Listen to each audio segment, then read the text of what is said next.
Big Show teaches some respect, a monstrous triple threat, a must-see son of a gold medalist, and the Beast returns. You're tuning into the destination for TV superfan discussion, AfterBuzz TV.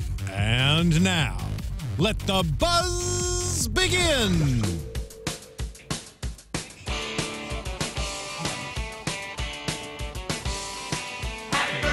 Whoa, that's hilarious. This is adorable. I still know all these lyrics from like being a little kid. Drink a lot of beer. You should be good and happy because there's something you can eat. A million people every day starving in the street. Your daddy's in the gutter. I can't. I will go the whole song. You really do know it. You remember in the water. There's poison in the sky. And we won't be long before we're all gonna die.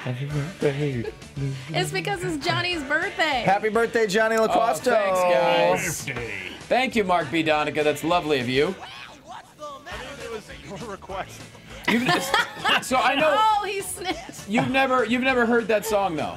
Surprisingly, no. I'm a big fan of the Weirdest of Owls, but I'm not familiar with this one. This is from his very first album. That's probably why. Yeah, it's before the in 3D that got him famous. This is like the previous one.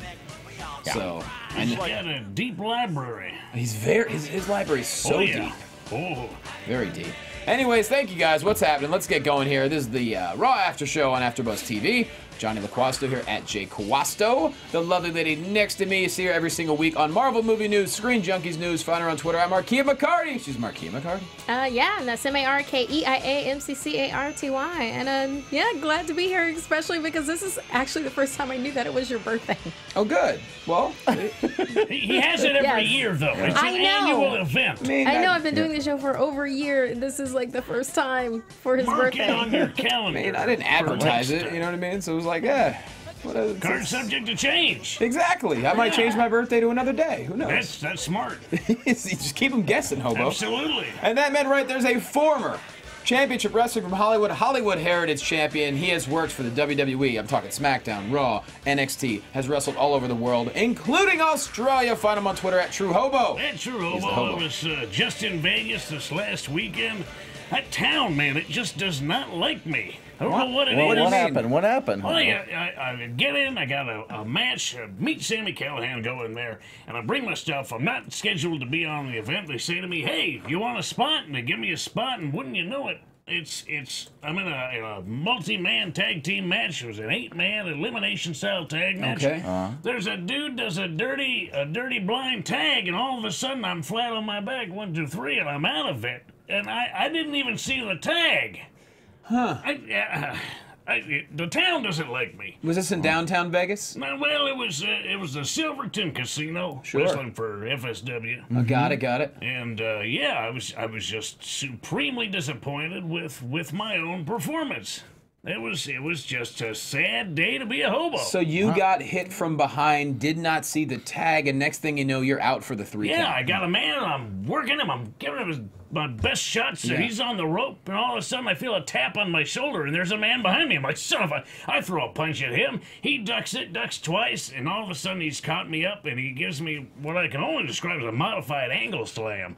The guy is taller than me, so I get dropped about 7 feet. Sure. I get the shoulder up just after the 3 count on a tag I didn't even see. You know what they say, sometimes you eat the ring, and sometimes the ring eats you. Yeah, and I'm feeling it today. The ride back was rough, man. That's a long ride when you're not the winner. Yeah. You know, you got that nice high when you win a match. You're like, I can ride the rails all night long.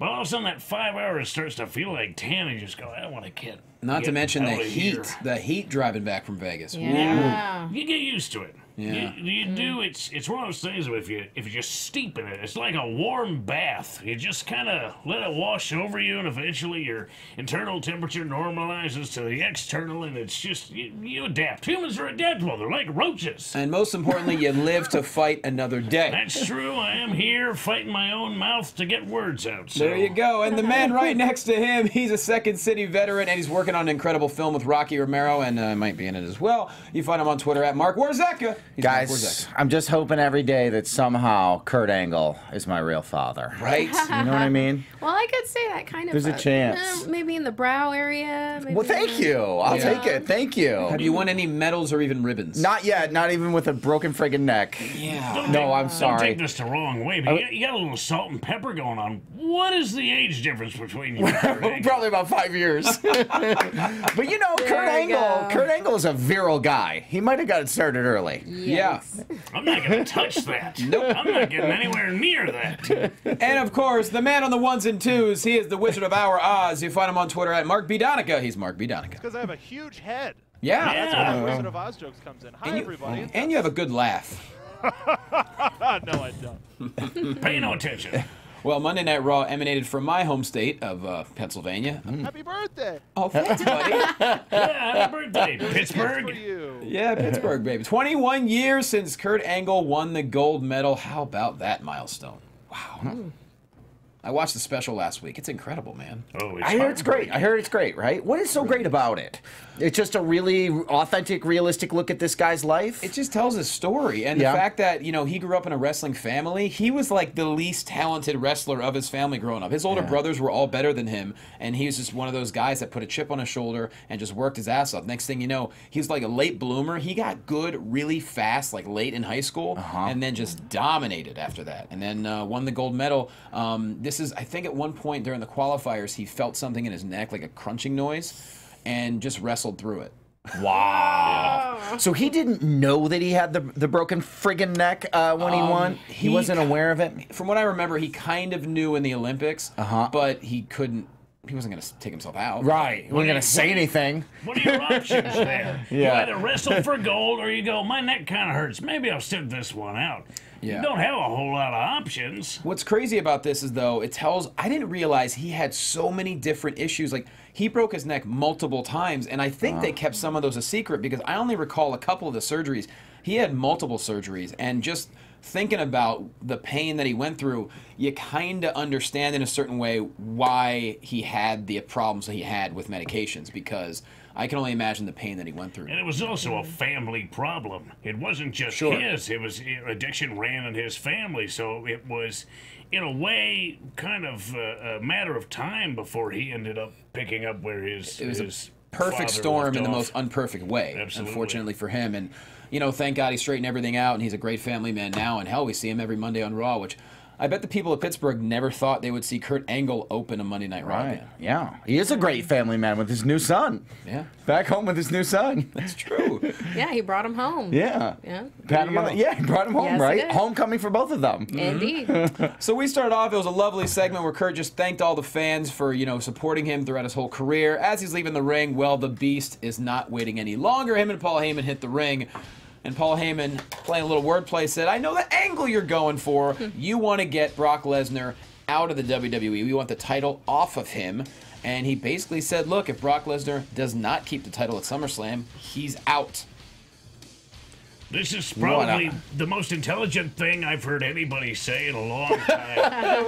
What Paul sense? Heyman is the only guy paying attention to everything that's going on. He understands the ins and outs of the political life that goes on behind the scenes, and he is able to really understand why Brock Lesnar is in this situation. It has nothing to do with who's supposed to be where and all of it's just meant to put Brock Lesnar in a position so that the title can be, let's say, separated from its current owner so that it stays exactly where it is, because they aren't sure if contractually he's going to be with WWE or UFC coming up. And Paul Heyman flat out called it out. Which Smart. Which love you know, that. Markeia, we saw over the weekend, John Bones Jones. I mean, what a miraculous recovery that guy had from you know, being suspended and having legal issues. All of a sudden, he just dominates in his match versus Cormier, and he says afterwards, "Hey, Brock Lesnar, do you want to get your ass kicked by someone 40 pounds lighter than you?" I mean, I love it. I love it when people have a mouth on them. That's like the best possible thing. there you go. Yeah, John Jones cut a wrestling promo for sure.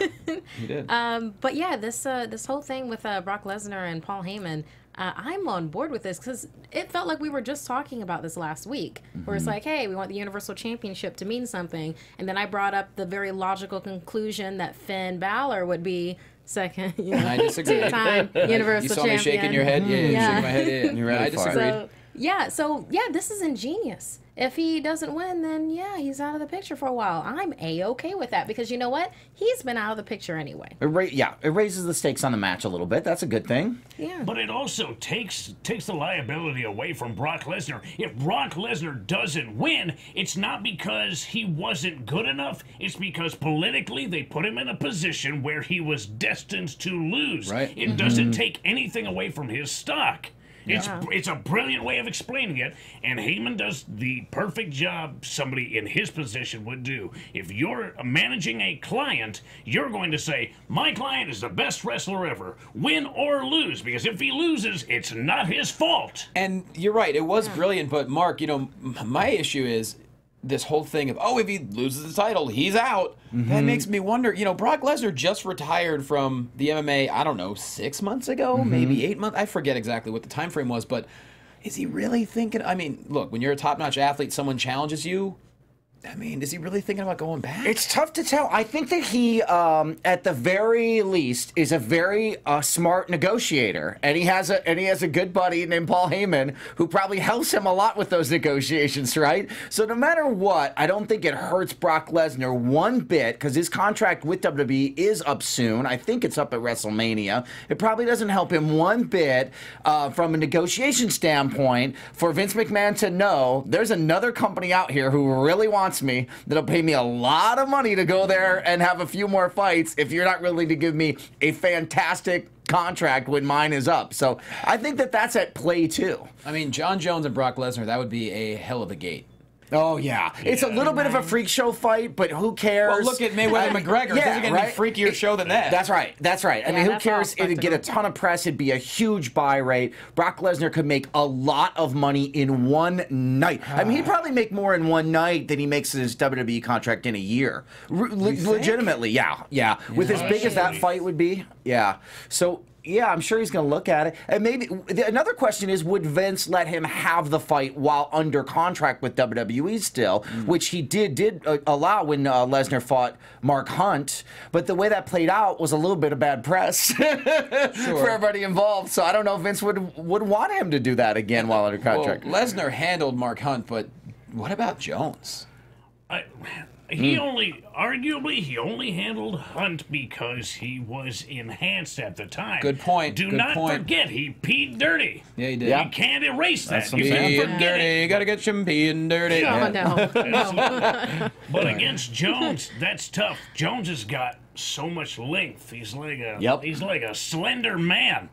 And not the movie.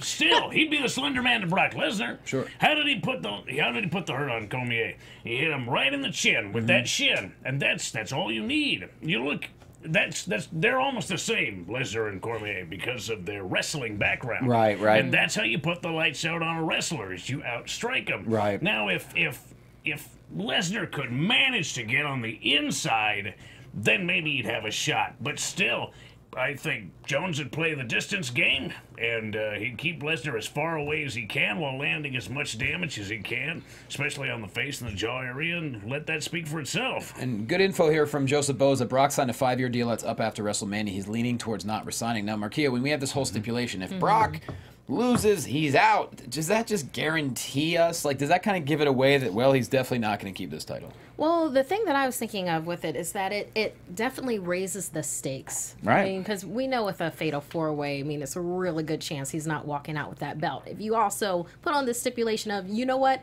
we're in such a bad position that if you do this, we're gone.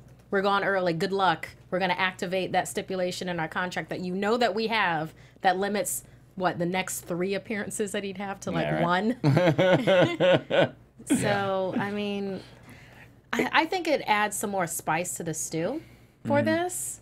Sure. Certainly added a conversation tonight. I'll be honest, I didn't see that coming. Jones is saying all these amazing things about Cormier's, being very humble, especially. Yeah. He's lucky to be back in after everything that he really went through with legally. And then all of a sudden he's like, oh, by the way, Brock Lesnar, let's go. Like, what? Yeah. Wow, okay. I don't know. Just pretty incredible to see. So we'll see what happens. Yeah, it wasn't even part of his post-match interview. Like the post-fight interview ended, and then Jones like came back and got the microphone to call out Lesnar, which was pretty great. It's something that really does, like you said, spice the stew. It's going to make things very interesting, and hell, who wouldn't pay to see that fight? I just don't want to see Brock leave WWE. I don't mind the fact that he's a special event and a part-timer and only shows up when he wants to. I think that makes the title, to me, it makes the title matches that much more special. I know some people would disagree with me on that, but I don't know. We'll see. I do know that Lesnar's been dealing with a lot of sassy-mouthed people lately. I mean, everybody on the mic, they've had no problem slinging words at him. Yeah. At all, especially Samoa Joe, which is why he's edging up into my favorite. No doubt.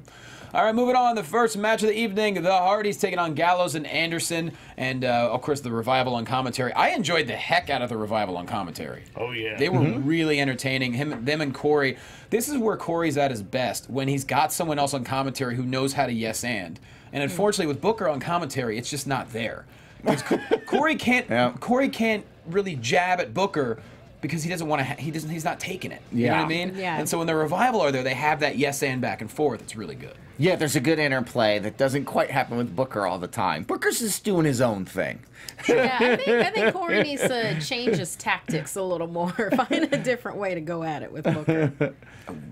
I don't know if you can. Yeah? You can only give somebody so much before you just go, well, I'm done. What can I say? Yeah. And occasionally he would throw Booker a softball. So, Book, what do you think about that? And then Booker would kind of intercede, but there really is no interplay. Yeah. It's non-existent. Booker's kind of like watching the show by himself and every once in a while like exclaiming things. Whoa, look at that! It's hard because there were moments between Byron and Corey Graves that literally would make me laugh out loud, it's kind of rare to get from commentary. I mean, I'll never forget the one time where Byron said he had a nickname for his stomach. And then at one point, Corey's like, why don't you just go feed Tammy? I laughed so loud. Like, there's moments where you just have that chemistry, and unfortunately, it's it's hard to... One time, Byron said something, I don't remember what it was like some lame joke, and Graves just went, shut up, Byron. Like, it was so funny, though. It's very brotherly. Yeah. Whereas with Booker, it's like, he's a legend. You know that. You can only poke a legend so often, and... He's like an old boxer. You don't know what's going on in there, but he's seen some things. Yeah. So you just kind of go, yeah, all right, champ, and then you kind of go on with whatever you're supposed to be doing. Yeah, but the Revival were fantastic. Nonetheless, the Swanton for the win. So the Hardys come up the ramp. They face off with the Revival. They start duking it out. Next thing you know, the club comes up on the ring. They all fight it out, and the Hardys, they fly, and they take everyone out, and then the Hardys stand tall. So, but then we got... Ambrose and Rollins at some point. What's going on, Markeia, with the tag team division? Because you just have Sheamus and Cesaro hanging out, having a great time. Yeah, I mean, they're standouts, if only for the simple fact that they just seem to be so comfortable with themselves. They're so comfortable, and I love it. But with the tag team division, it just seems... Okay, so Matt and Jeff aren't very broken because they had a good match, so that broken thing, I think that's gonna be up on the shelf. They're unbroken. They're right unbroken. Now. Yeah. Like if they were getting close, they're not anymore. Revival showing more, and in fact, in even putting them on the mic, really enjoyed that move. Yep. Fleshes them out for everybody else. And then Gallows and Anderson, kind of on cruise control for me. Yeah, still kind of the same guys. Yeah. There. So yeah. I mean, Sheamus and Cesaro are still the standouts for me for this. They were major players in New Japan, Gallows and Anderson, and would love to see them get a more prominent role in WWE. I think they have so much more to offer than what we've seen of them in their run here so far. They're big guys, they're talented guys. Anderson would main event occasionally in New Japan and was fantastic at it. Great matches with Okada and other folks, and would love to see some of that as they continue on their run. Yeah. I'm not sure what direction they can go, but yeah, I mean, everyone knows how great they are. I just don't know where they're gonna. They're just in the good hand position right now. You need an extra tag team that can really put on a show every night of the week. You call the club. That's their position right now.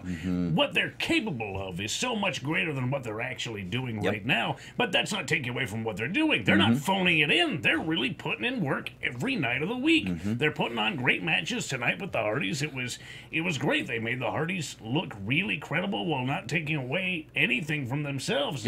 Both of these teams are great tag teams, and watching them in there, you get that function. It's electricity. It's brilliant.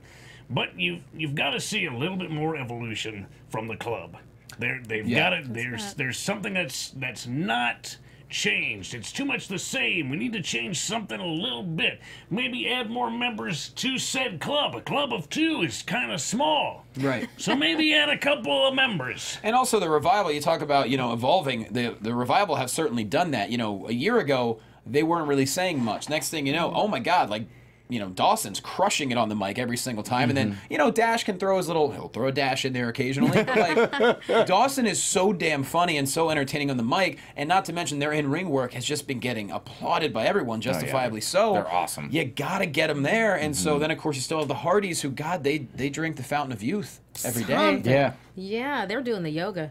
Maybe. They are. The DDP yoga. There they are. They are Yes, not broken they are. right now, that's for sure, which is a good thing. I wouldn't mind just one more face tag team, though. I'm glad that they have Rollins and Ambrose, dancing around each other. It's kind of like a courting ritual of the two of them. Yeah. But I wouldn't mind having, like, one more solid face tag team for the division. I don't even know if there technically is one. No, not that I can count. Yeah. Right. So, Who would it be? Bring back the Colognes as good guys. Puerto Rico's beautiful, you guys. What's wrong with going to Puerto Rico? Nothing. I I'd would love to go to one of their timeshares in Puerto I'm Rico. telling you, those brochures are something else. yeah, someone wants to send me, I'm going. Let's go. There it is. The shining star. Yeah. I love it. Let's see. Idea from Zeno Hour. How about this? Sheamus, Cesaro versus Rollins, Ambrose for the titles. Hardys versus Revival versus Club for #1 contender. Yeah. Or tag team Money in the Bank match at SummerSlam. Here's the thing. You can't just throw Rollins and Ambrose in a tag team title match. They haven't won a single match together. That's got to be what they're building towards, though. I've got some bad news for you. That's got to be where it's going. The way this show played out, Logic? that is literally where we're going. No, Yeah, logic. yeah, No, yeah. I think you're Yeah. right, but the question, I mean, you got to win a few matches, right? No. You're probably right. You're right.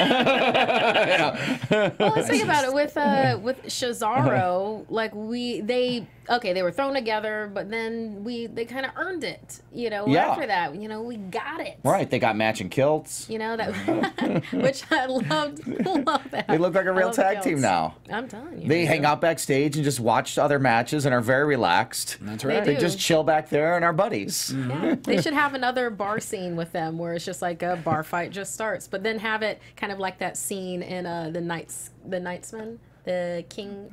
Kingsman. Kingsman. Oh, great movie. Yeah, have it be like that. Yeah. Well, Dean and Seth Rollins are backstage in the locker room, and they basically don't trust, Dean does not trust Seth. I don't care what you do. I don't trust you. Bam. End of that. Seth is then back. Oh, go ahead. I just want to say quickly, my favorite part about this segment is Dean was like, I don't want to get burned again, man. And Seth was like, you won't. And Seth's literally wearing a t-shirt that says, burn it all down. Yeah. Yeah. I was like, there's some quality control being missed in this segment. Yeah. Maybe we're the freaking show promo. And then after the commercial break, Seth is walking backstage. Sheamus and Cesaro come up. They start, just poking at him, making fun of him, calling him all types of things. And then Seth gets mad and says, I want a match. Sheamus says, no problem. I got your match. Cruiserweight. TJP, Tony Nese, Daivari taking on Cedric, Rich Swann, and Tozawa. A lot of fun stuff in this six-man tag, Hobo. Very fast-paced, a lot of things going on. It felt to me to be a little bit thrown together, but in the end, you get to see Tozawa and the story about his shoulder unfolding before you. It's still injured, still very tender, very sore, and Titus O'Neil almost throwing in the towel again at an early time, but it seems like they're getting to be a little bit more cohesive, Tozawa and Titus O'Neil, because the match was allowed to continue by Titus O'Neil, and Tozawa ended up getting the win. Yep. So it's a good sign, and I think this might be going on to a title match pretty quick here. SummerSlam, to me, it looks like it's going to be Tozawa and Neville, unless they want to throw a multi-person match in there, because this would probably be the only Cruiserweight match for sure on the card. Yeah, I don't think a multi-man match would do anybody any good, really. Yeah. Yeah. Just having a singles. Then it would be like the women's divisions at times. Yeah. Yeah. Very much so, but I like what Titus and Tozawa are doing. I think Titus has been really good in this role. And Titus got a new shirt, so obviously his stock's doing pretty good. That is true. We're alive. It was funny. He was tweeting it, and somebody else tweeted it, and I was like, I actually like the shirt. And he retweeted that. I'm like, I just said I liked it, and he actually retweeted it. I guess he's really trying to get buzz going and really trying to get people interested. Titus Worldwide is here. Titus Brand, and I like the fact that Booker took a stance. Like, when he has a point and he sticks to it, he doesn't like Titus Brand. He doesn't like Big Baller Brand. He's like, I don't like Brand. I like that at least he has a thought about that. Right. He's a specific point of view on that. Yeah, I dig that. That was pretty cool. There was good focus on Tozawa in this segment overall, to the point though that I felt bad for his partners because they weren't even allowed to come to the ring with him. They were already his own teammates. His own teammates were already in the ring. I guess Titus does not let Tozawa walk to the ring with other people, with non-Titus Worldwide wrestlers. If you put Rich Swann up against Tozawa, Rich Swann's gonna get a better response. Oh, that might have been it. He's fun. Swann Yes. all night long. The tumbleweed sentons in stereo was phenomenal, and then of course another senton for the win. So yeah, Rich Swann's incredible. I mean, Cedric's a ridiculous athlete. Yeah. So. Yeah, there was I liked some of the nice personality flair that Tony Nese was giving in the ring. He was like this he looked like a little Greek god. He does. It is, Doing with all Great of his chip, yeah. flexing and pocket everything. god. Yes, he was a pocket He'll god. hate 'Cause that. Cruiserweights. Whatever. At least he's a god. Yeah, true that. Looks pretty Yeah. good. All right, Miz TV with Jason Jordan. You know, Miz was on fire here. I mean, just really trying to get something out of Jason Jordan, calling Angle a washed-up jock who got his job out of pity, offers him a job in the Miz-tourage. I mean, you watch a segment like this is where they say, you know what? Put the Miz out there with him. He'll make something happen. And this is how good the Miz has gotten. I mean, you can't deny he owned this entire segment. Yeah, Jordan, of course, he gave Miz his comeuppance along with the Miz-tourage, but boy, was he good. Mm-hmm. Yeah. Oh, I liked how Miz just started mimicking his voice at a certain point. I was just like, oh, like this is like beautiful bullying. Like this is bullying in a yes and way, and this is great. He was ripping on your people in your home state, Johnny. He said they've got nothing going on. They're stuck. That really got great heat. Like the crowd got pissed. Pennsylvania doesn't have a lot going on. It's true. No, I mean, look, we're passionate about our sports teams because there isn't, between Philly and Pittsburgh, I mean, yeah, those are the two major cities in Pennsylvania, but there isn't a lot going on. I mean, especially in the winter when the weather sucks. We got sports. So his talking Twitter, truth. his Twitter is Quasto. At I hate Pennsylvania. And guess what? Anyone from Pennsylvania would tweet me and agree. I'm not dissing my home state. I love my home state. I mention it all the time. I'm just saying there's a reason why certain cities love sports more than others. In LA, I know passionate LA fans say, oh, we love the Lakers. I get it. There's still well more fair weather. You know why? Because the weather's fair.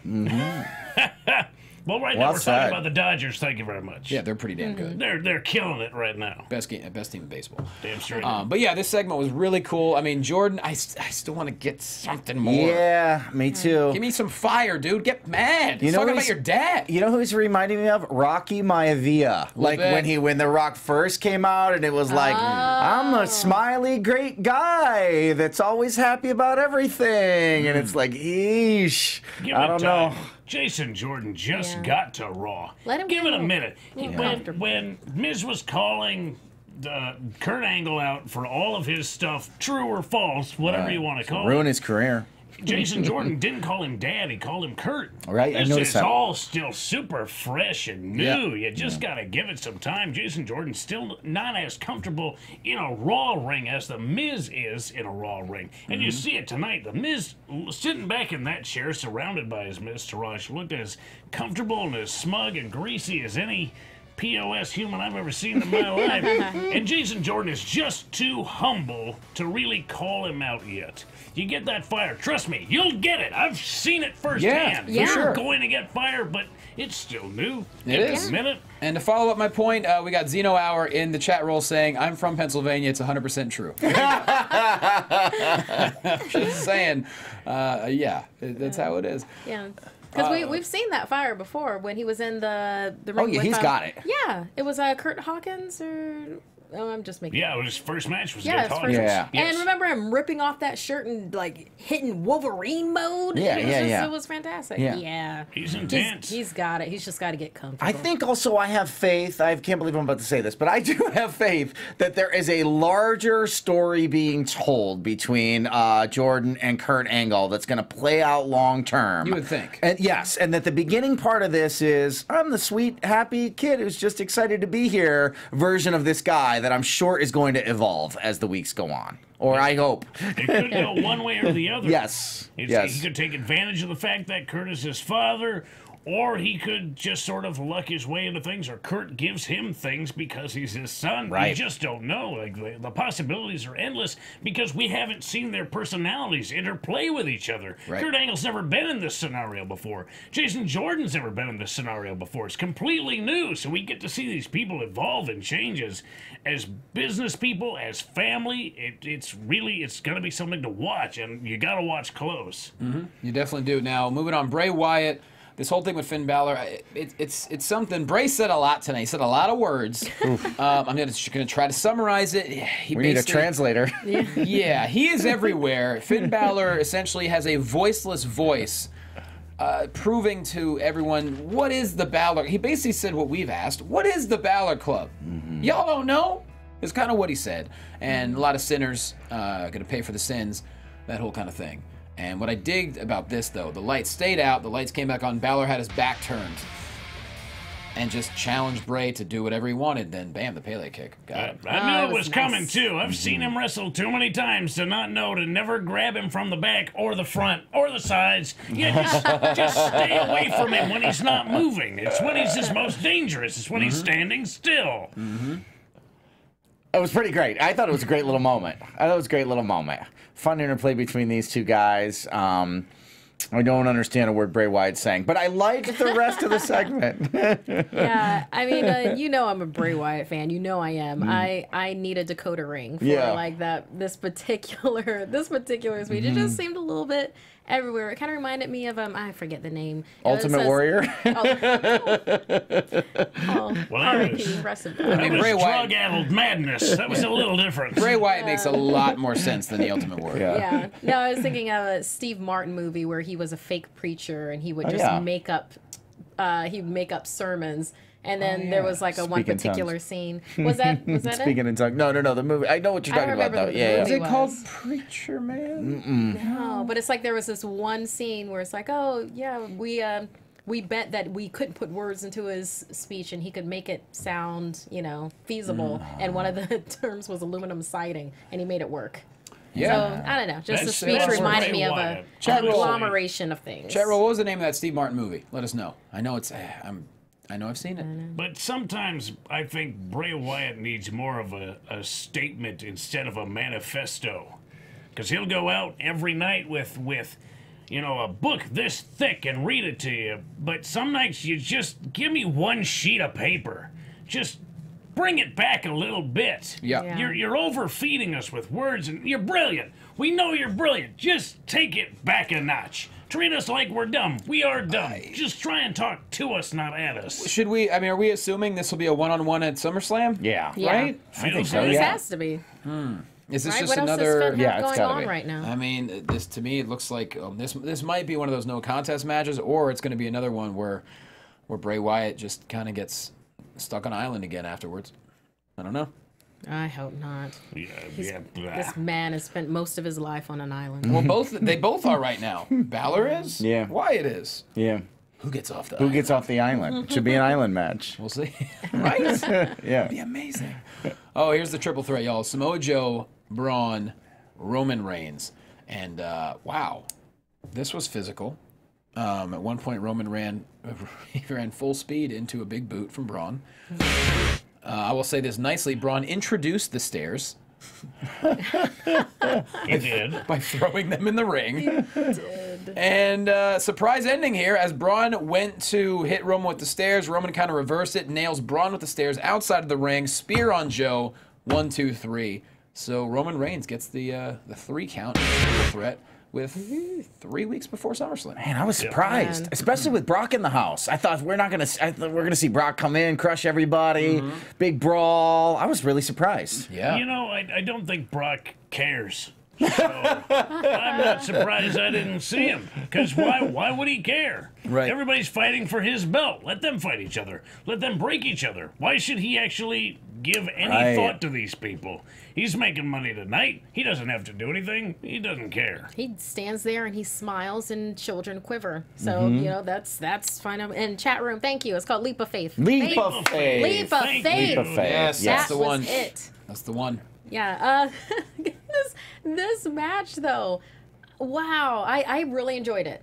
I mean, obviously, Oh yeah, super solid, enjoyed it. very It solid. went mean, I'm- everywhere. Yeah, I'm kind of surprised very it good. didn't main event. You know? Yeah. I was a little shocked. Right? I thought it was an easy one for main event for this evening, and here it is, end of hour 2.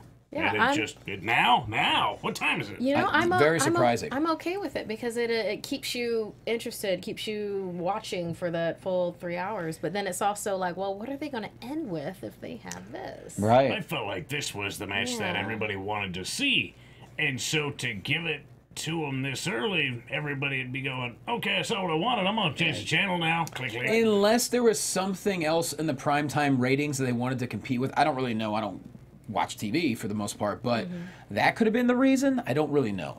Yeah, they do Because- that sometimes. They'll Yeah. counter-program stuff that are on other channels. When this match ended, though, it did very much feel like, because it was the exact right time, like, that was a great 2-hour Raw. You know, like, it was Yeah. like, that was a solid 2-hour Raw, and now it should be ending. You know, it's about like the old days of 2-hour Raws, because it was like, the main event just happened, and it's over. And it's 7:10 or whatever it was. It was our interesting time. because after this was over, I was like, well, what's going to close the show? Like, I had no clue. yeah, I we don't did know. find out. Yeah. But nonetheless, I mean, to Roman wins this match, And in very, very clean fashion, Roman Reigns won this flat out. Yeah. There wasn't any close call. He He just won. pinned Samoa Joe. Yeah. Yeah.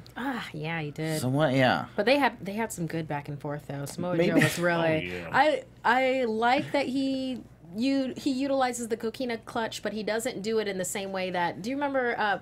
Jack Swagger would do the Patriot lock. Sure. And then it got to the point that would be like the first thing that he would do when he was going up against like Rusev or, He'd go or for it. anybody. He'd try it. And it's just like, okay, just stop. You're more than just this finisher. I don't feel that way with Samoa Joe. I mean, we saw it like, what, 3 or 4 times during this match? But it was one of those things, you can't get that lock on too early in a triple threat or a 4-way, because at one point he actually did get it on Reigns, and then here comes Strowman and knocks the crap out of both of them. Yeah. It's dangerous because of a man like Strowman. If you have a smaller guy, then maybe you have to watch out for a drop kick, but with Strowman in, if you have that on, both of you are getting creamed. So he has to use it in very selective ways. It has to be one of those things of, okay, we got a man down on the outside. I got nobody coming at me. Clutch time. And then you choke out the man that you got in front of you and hope the other guy doesn't wake up before this guy passes out. Yep. Yeah, an interesting feeling with this match was feeling like Reigns was the easier pin out of all 3. So it was like, well, I had that feeling with it because you had Braun Strowman and then you had Samoa Joe. And when Samoa Joe put Braun into the coquina clutch, like right there at the barricade, and Braun's just like kind of tapping him, and it's like, oh, eyes are rolling back. I'm like, you know what? I don't think Reigns is going to be able to get him off of him. Yeah, I actually had that feeling. I mean, at SummerSlam, if Brock does end up leaving and doesn't hold the title, I still think Samoa Joe is the best way to go. And then maybe Braun somewhere down the road, but they could really go for the shocker and have... Cause I mean, I think Braun winning a title might make some mainstream media. Just look at him. You know what I mean? I don't know. Tough to say. I think Samoa Joe has a larger reach because of his longer career path. Sure. And you know, he could really get in the octagon too and do some things. I'm glad that they did this as a fatal 4-way, and this is one of the reasons why. As we're sitting here talking, it's like we legitimately are like have no idea who could win this thing. You could see pros and cons to everybody. Baron Corbin could cash in. Yeah, I think it's a really fun main event. No. Yeah. Yes. You never know. Anything can happen in the WWE. Carmella could cash Anything in. Could happen. Who knows? Why not cash in at SummerSlam? Really quickly, I will say and can say with some certainty, no, he cannot. What? We had Brian James, Road Dogg, on X-Pac 1-2-60 a couple weeks ago, and we talked about it specifically for the Women's Championship. But we had brought up if whoever wins could challenge for the Raw Women's Champion. She said no, we're keeping it, or he said no, we're going to keep it SmackDown focused. So I assume that that's the same for the men's briefcase as well. There you go. He could be throwing you off. Come on, he's protecting his own interests. I'll protect your interest. Let's see a try. You get over here right now. We're not finished with you. Enzo and Show in the locker room. He thanks Big Show, and Show says, Cass needs to learn about respect, and I can teach that. So, bam. That's our main event for the night coming up. But first, let's walk with Elias, y'all. Johnny, listen, I don't mean to tell you how to do your job, but you completely missed a match here. I did. You did. What Sheamus and Seth Rollins. I did miss that. I was driving and my phone got messed up, so I'm sorry. Go for it. Yeah, it was an interesting match. Seth Rollins kind of was the faster guy, but he definitely wasn't really in the driver's seat for the majority of this match. It was Sheamus, and Cesaro on the whole was not getting involved, but he played just enough of a role in this match to get the tide to turn towards Sheamus if Rollins was ever on a roll. It was a brilliant piece of play, but that wasn't necessarily the most important part of this match. Was at the end of it. Yes. And the fact that the Bar collectively just beat the absolute stuffing out of Rollins after he actually managed to get a victory on That's Sheamus. right. He got the victory almost with a sunset flip roll up. Yeah, and then Dean eventually came to help. Yeah, eventually. Hey, he came to help. What do you want from the man? I didn't want him to come out at all. He still has a bad taste in his mouth, and he's told this man over and over again, be like, yeah, I know other people want it, but it's what I want. Like I'm a person. I kind of wanted them to just show him backstage, just like sitting, watching the monitor, watching Rollins getting beat up, like licking an ice cream cone. Yeah, I'm good. He's got some cotton candy, like. Yeah. I think I'm just gonna let this happen. Possibly. But yes, that match did happen. Of course, the Bar still taking full advantage there. And that's the reason why Ambrose and Rollins are going to challenge for the title. Absolutely. Because they're the only ones who actually have a victory over the Bar. Yeah, and how about that beautiful lunatic fringe moment when he had just gotten beat down by Cesaro and Sheamus, and they look back over their shoulders. He's like, yeah, come on. I'm not done. But they're gonna. I'm not done. I'm not finished with you. They're gonna have to win some kind of gauntlet or something with all these, with the Hardys, the Revival. They're doing their own thing. They're not even paying attention to the champions. Yeah, they're too busy fighting amongst themselves to actually pay attention to what the belts are doing. That makes no sense. No, they're distracted, and I understand why. Okay. They just they keep beating each other, and they want to absolutely prove supremacy between those three teams. And they basically have to, because none of them have beaten the actual champions. Now we actually have a team that have a pin victory over one of the champions singularly, which still counts. Right. Yes. I still say that he's not just going to name them #1 contenders. I think there's going to have to be some kind of thing. Well, we got 3 weeks. We do have 3 weeks, which is about 9+ hours of Raw. And then thinking, of course, two more Raw? the champions could always be like, we really want them to be the #1 Right. contenders. So there's always that possibility. They could challenge them or whatever. Because why wouldn't they want to fight them? The champions are looking at their challengers going, these guys can't get along for anything. Right. It's an easy night. Come on, let's fight them. Yeah. We got 2 more Raws before SummerSlam, so we'll see what happens there. All right. Next, Walk with Elias. He sings a lovely song about his hometown of Pittsburgh. Interrupted by Kalisto. Kalisto gets a little bit of offense in, but overall Elias overpowers him for the W. But man, Elias is getting strong reactions. Yeah, he's just Elias now, guys. I think I guess the Samson is over. Everyone loses their last name at some point. Maybe Or they gain a last name. Charlotte was Charlotte, and then she became Charlotte Flair. Yeah, she gained one. Yeah. Cesaro used to have a first name, doesn't anymore. He was Antonio Cesaro when he first came, remember? Oh, wow. Yeah. I remember, and I arguably remember Yeah, why they got rid of it. And too. Rusev used to have a first name. He did he? He used to have a last name. Rusev Was he Bosch. Where was he? What was Alexander Rusev. Yes, you're right. Yes, God, Yes. you remember better than I do. Boy, I guess Finn beat Elias and took his last name last week, right? That's what happened. Elias beat him. Oh yeah, yeah. Yeah. Why did he just quit? Give up his last name? We'll never know. No, we I know. won't. But there aren't any other Eliases, so. Elias Brothers Big Boy. It's a restaurant chain, you guys. Okay. I still see those from time to time. There a couple of them still exist. On the road, you still see them, I think. So, yes, Elias with the win there. Alexa Bliss backstage saying she's glad she's facing Bayley. She doesn't want to face Sasha again. She's not nervous about Bayley. Bayley, she couldn't get hardcore. She couldn't win in her hometown. And it's going to be essentially an easy match for her at SummerSlam. And Sasha's doing a media tour, I guess, or something? Sure. Yeah, Like I've that. seen pictures and videos. She's somewhere doing something. But I don't know. There you go. Ain't my job. That's true. Bayley and Nia Jax, boy, this was uncomfortable, guys. So Yeah. it looked like as Nia was tossing Bayley out of the ring, it's always going underneath the ropes, man. People run into problems. It's all about positioning. That's what makes you The angle. Well, it's what makes wrestling great, because you never know at any given time when an injury is going to occur. Like everybody says, wrestling is whatever you want to say about it, but it's like the most dangerous thing you can imagine. Yes, it is. Even the ropes themselves are in a way dangerous.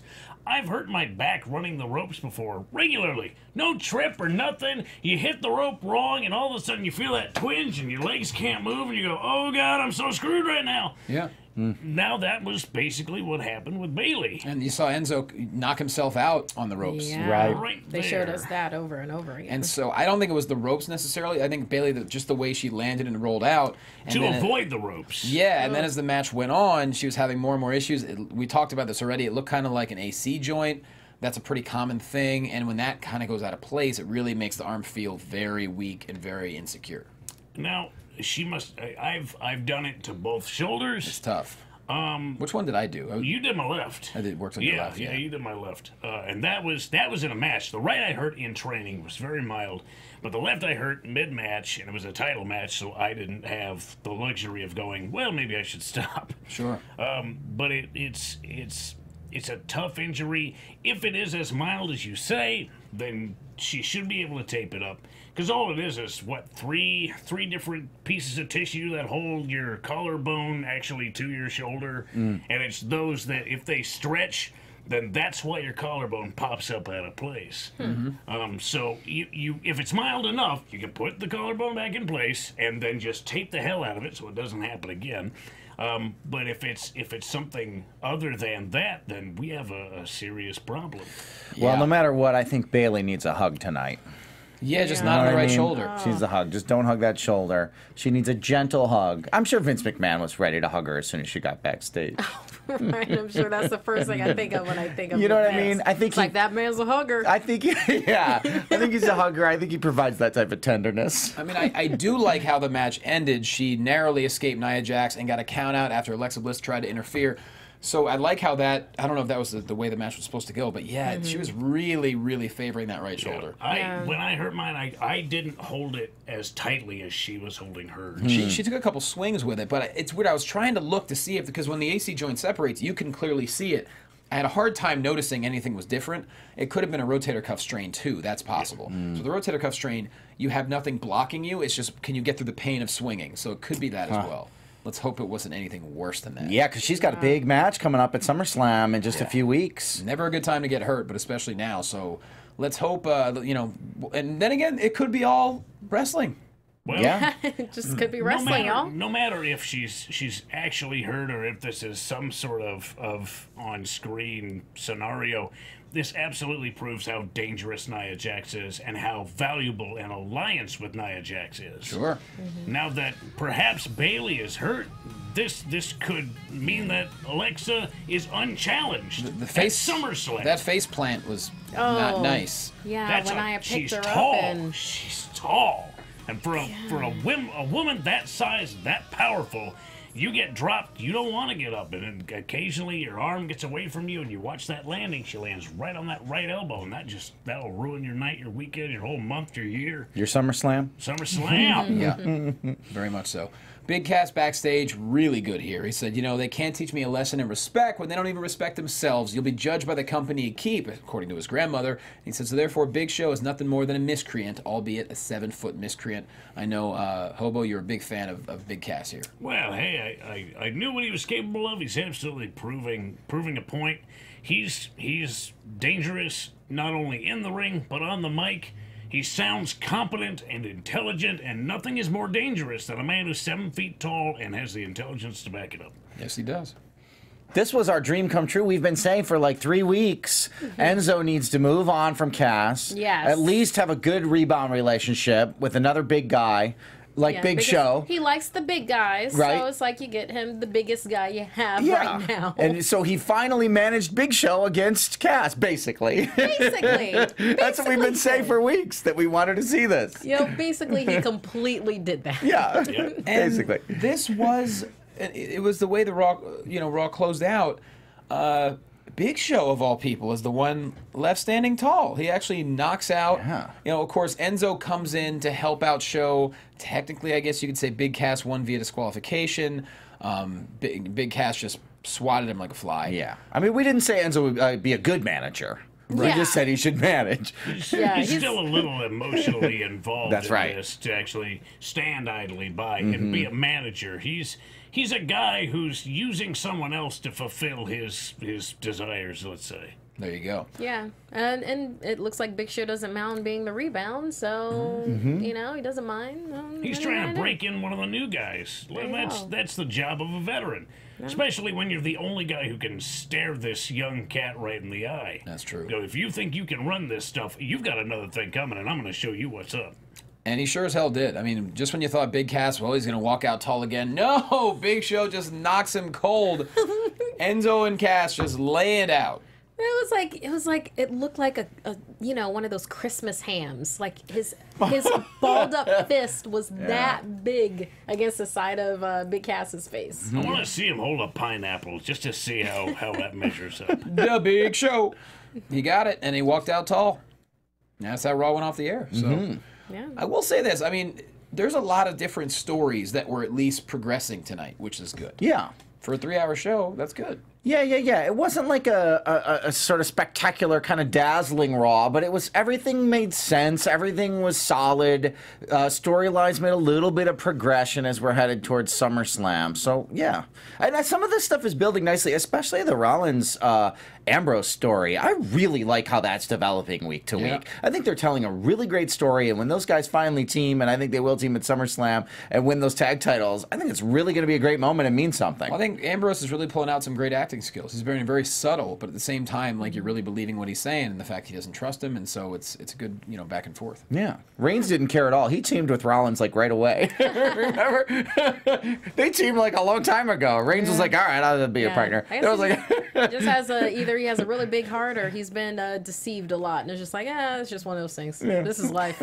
Sometimes like force of nature. Sometimes people turn on you and beat you with chairs. Yeah, it's just one of those things. I grew up like this. Yeah. It's how I got tough. I mean, it sure looks like SummerSlam's going to be a big card.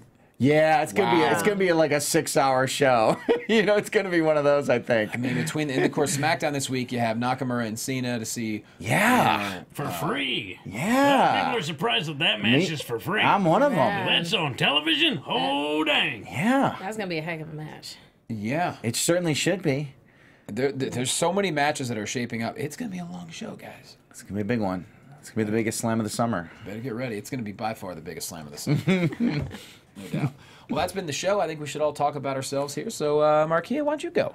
You can find me on Instagram and Twitter at Markeia McCarty. That's MarkeiaMcCarty. And then also on Marvel Movie News, which is on Popcorn Talk, our sister network. And I do that Tuesdays at 2:30 p.m. That's with the Matt Key and Koi Jandro. And if you are a weed enthusiast, I did a show today called Edibles on Z420.com. They wanted a Doctor Who expert, so I went and talked about Doctor Who on an edible show. Is that because they got high and didn't understand it? Well, one of the questions that they asked was, That's "Oh, what you watch a happened. lot of Doctor Who. Have you ever watched it high?" And I was like, "Why are you That's like, the answer to everything. why are you like a stereotype in a movie?" Did they give you a goodie bag? Yeah, they gave me a little bag of edibles to take with me. You're gonna That's share. Oh, anytime you want to. All fair, guys. All fair. Marc Warzecha. All my social is at Marc Warzecha, MarcWarzecha, with a name like mine. You have to spell it. Also, I got the special guest again this week on one of the newest shows here at AfterBuzz. Got it. It's called Ringside Pop. Our buddy Dale Rutledge hosts it, along with Kia Stevens, who we all know as Awesome Kong and Amazing Kong, and Karma from WWE. And Rocky Romero was a special guest this week, and I got the special guest and Marty Elias from WWE. We talked all about Japan. Japan Nice. is the subject of this, and some really great stories actually from Kia and from Rocky about wrestling in Japan and the differences in culture. And I had a chance to do a special segment out at Long Beach, interviewing some fans that were going to the New Japan show there. That was a lot of fun, and I think you'll like. So check that out if you can.